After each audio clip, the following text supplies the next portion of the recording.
Snake island एक ऐसा island जहां पर जमीन नहीं बल्कि सांप ही सांप दिखाई देते हैं। इस आइलैंड के पास की नदी में पानी नहीं बल्कि सांप बहते हैं। और अगर आप इस आइलैंड के आसपास गलती से भी जाने की सोचते भी हैं तो ये खुद मौत के मुंह में चलकर जाने जैसा होगा, क्योंकि इस आइलैंड पर इंसानों का नहीं बल्कि सांपों का राज चलता है। और गलती से भी अगर आपने एक कदम जमीन पर रख दिया तो कई सांप एक साथ आप पर हमला कर सकते हैं और पल भर में ही आपको मौत के घाट उतार सकते हैं, क्योंकि आइलैंड मौत का दूसरा नाम है।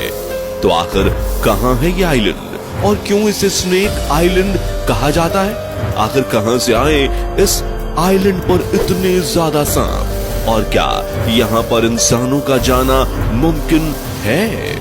इस आइलैंड से जुड़े हुए कई ऐसे रहस्य हैं जो शायद आपने पहले कभी नहीं सुने होंगे, लेकिन हम आज आपको अपने इस वीडियो में बताने वाले हैं, तो वीडियो को पूरा जरूर देखिएगा। तो दोस्तों, हम बात कर रहे हैं डेथ आइलैंड के नाम से दुनिया भर में मशहूर ब्राजील के स्नेक आइलैंड के बारे में। ये दुनिया की इकलौती ऐसी जगह है जहां पर सांपों की सबसे ज्यादा प्रजातियां पाई जाती हैं। यहाँ आपको एक से बढ़कर एक जहरीले सांप मिलेंगे जिनका काटना पानी भी नहीं मांगता। और ये कोई साइंस फिक्शन मूवी का सीन नहीं है, बल्कि ब्राजील से 150 किलोमीटर दूर इलाहादा क्विमाडा ग्रांडे नाम के एक आइलैंड पर ऐसी जगह मौजूद है जहां दुनिया के सबसे जहरीले सांप मौजूद हैं। ये जगह साओ पाउलो से केवल 19 मील की दूरी पर है। ये आइलैंड दूर से दिखने में जितना खूबसूरत लगता है, पास जाने पर उतना ही खतरों से भरा हुआ है। ब्राजीली हुकूमत ने किसी का भी वहां जाना प्रतिबंधित किया हुआ है। आखिरी इंसान जो इस जजीरे पर रहा वो 1920 की दहाई के आखिर में वहां लाइट हाउस कीपर था। कश्तियों को रास्ता दिखाने वाले लाइट हाउस की देखभाल के लिए वह अपने बीवी बच्चों के साथ रहता था। एक दिन लाइट हाउस की खिड़कियों से दाखिल होकर आखिरकार सांपों ने लाइट हाउस कीपर और उसकी फैमिली की जान ले ली। अब वहाँ मुस्तकिल रिहाइश किसी की नहीं है।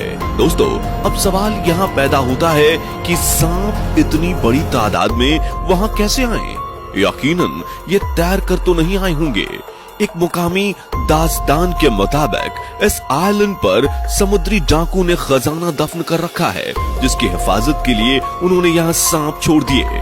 लेकिन यह वजह कुछ ज्यादा सही दिखाई नहीं देती, क्योंकि अगर डाकुओं ने ही ऐसा किया है तो इन डाकुओं के वापस आने पर इन सांपों ने उन्हें भी डस लेना था।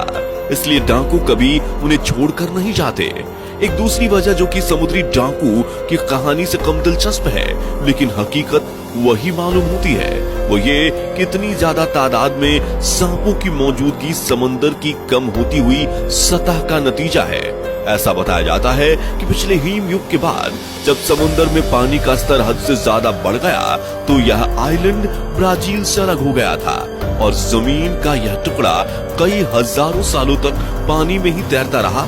लेकिन उस समय यहाँ सांपों की थोड़ी सी तादाद थी, लेकिन वक्त गुजरने के साथ साथ यहाँ के दूसरे जानवर इन सांपों का शिकार बनते गए और यूं सांपों की तादाद रोज बरोज बढ़ती ही चली गई। और अब तो हाल कुछ ऐसा है कि इस आइलैंड पर 1 मीटर की दूरी में आप कम से कम 5 सांपों से मुलाकात कर लेंगे और ये सभी सांप आपकी जान लेने के लिए तैयार दिखेंगे। इस आइलैंड पर 4000 से ज्यादा अलग अलग तरह के एक से बढ़कर एक जहरीले सांपों की प्रजातियां पाई जाती हैं और इनमें से कोई भी सांप मामूली नहीं है, बल्कि इनका जहर आमतौर पर दिखने वाले सांपों से 5 गुना ज्यादा जहरीला होता है। इस आइलैंड पर पाए जाने वाले सांपों में गोल्डन लेंस हेड भी शामिल है, जिसके बारे में यह बताया जाता है कि ये एक भूरे रंग का दुनिया का सबसे जहरीला सांप है। इस सांप की लंबाई 28 इंच होती है और यह पेड़ों में छुपकर अपना शिकार करने में माहिर होता है। इस सांप का जहर तेजाब से भी ज्यादा खतरनाक होता है, क्योंकि अगर गलती से यह इंसान के मांस पर पड़ जाता है तो उसे गलाने में भी देर नहीं लगाता है।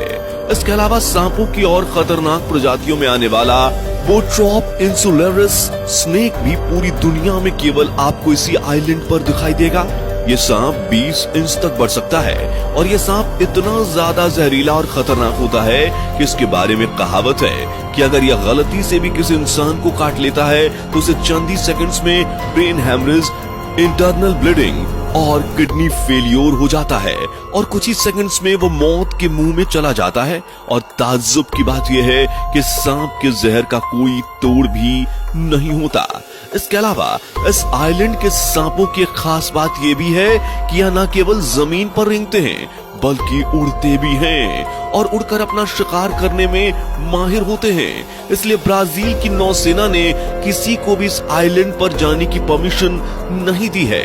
नौसेना ही तय करती है कि इस आइलैंड पर कौन जा सकता है और कौन नहीं जा सकता, क्योंकि न केवल इंसानों की बल्कि सांपों की सुरक्षा का ध्यान रखने की जिम्मेदारी भी नौसेना की ही होती है। इसलिए सांपों पर शोध करने वाले कुछ वैज्ञानिकों और नौसेना अधिकारियों को ही इस आइलैंड पर जाने की इजाजत दी जाती है।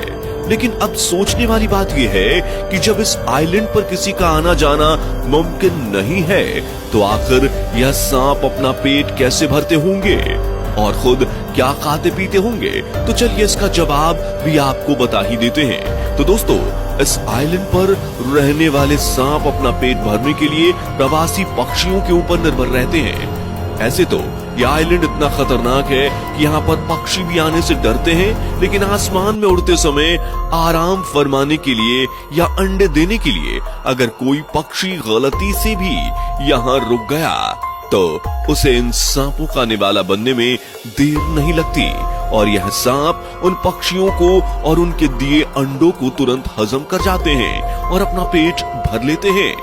तो अब आप यह सोच रहे होंगे कि इतने खतरनाक सांपों को कभी भी किसी से कोई खतरा नहीं होता होगा, लेकिन आप भूल रहे हैं कि इस दुनिया में इंसान से ज्यादा खतरनाक कोई और नहीं है और इन खतरनाक शिकारी को भी इंसानी शिकारी का डर हमेशा रहता है, क्योंकि खबरों में ही बताया जाता है कि इस आइलैंड पर चोरी चुपके कई इंसानी शिकारी आते हैं जो यहाँ पर पाए जाने वाले गोल्डन लैंसहेड को पकड़ लेते हैं, क्योंकि उसका जहर सबसे ज्यादा खतरनाक माना जाता है और वैज्ञानिक लोग भी उसके जहर में अपनी रुचि दिखाते हैं। इसलिए ये शिकारी इन को पकड़कर अंतर्राष्ट्रीय बाजार में बेच देते हैं। और आपको बता दें कि इंटरनेशनल मार्केट में इस सांप की कीमत 18 लाख से भी ज्यादा बताई जाती है, क्योंकि इनके जहर से न केवल तरह तरह की शोध की जाती है बल्कि रेयर बीमारियों की दवाई भी बनाई जाती है। तो दोस्तों, आज की इस वीडियो में हमने आपको बताया स्नेक आइलैंड से जुड़े हुए वह गजब अजब तथ्य